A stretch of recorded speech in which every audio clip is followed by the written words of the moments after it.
Keeping your body active and mobile. Now perhaps the most important way to protect your body and mind against aging, working out. That's right, body and mind. Your brain's primary purpose is to move your body, and a huge amount of your gray matter's real estate is dedicated to exactly that job.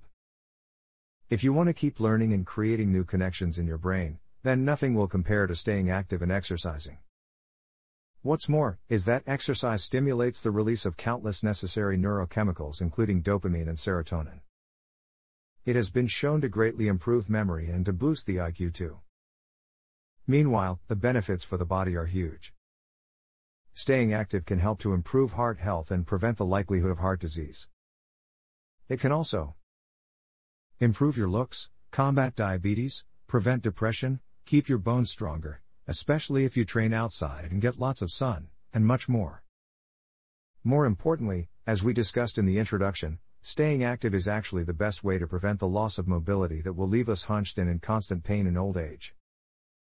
So the question is, how do you stay active in the right way to combat age-related health issues? One rule: move. Get up right now and stand with your feet slightly apart and toes facing forward. Now try to squat all the way down with your heels flat on the floor. Can't do it? This isn't just a problem for the older population, it's something that 90% of guys and gals in their 20s and 30s can't do either. But you should be able to do it.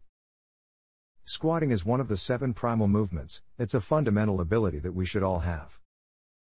How about touching your toes?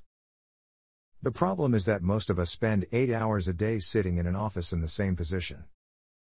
That position involves having our shoulders hunched forward, neck craned down and legs bent. This causes muscles like the quadriceps and pecs to shorten and tighten, while our hamstrings and glutes become weakened and flattened. The longer this goes on, the more serious the problem becomes. Eventually we might even develop a pelvic tilt. Is it any wonder that you can't move at all when you're older? So the key is not to start some gentle exercise.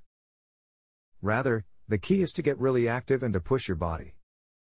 It should be able to handle it, but you need a trainer who can teach you to get started gently and to gradually increase the difficulty while keeping one eye firmly on mobility.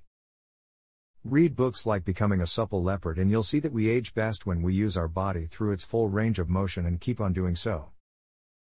Weightlifting is actually a great choice of exercise for older individuals as it teaches movements like the squat and the deadlift with good technique to ensure that you have full range of motion. This is even more important if you do have a fall or accident, as this is what will very often serve as the catalyst to many more problems. If that happens, then you should see a chiropractor or physiotherapist and then follow the advice they give you to strengthen the area and prevent knock-on effects throughout your body. Of course, if you have existing complaints, then you may not be up for squatting and lunging just yet. In that case, you may want to start with some gentle cardio in the meantime, which will help to provide those aforementioned health and brain benefits in the short term. Good options include most low-impact forms of exercise, such as swimming, walking, or power walking, the recumbent bike, and others that don't involve hitting anything with force. Just make sure that the goal is always to work your way up toward more complex moves.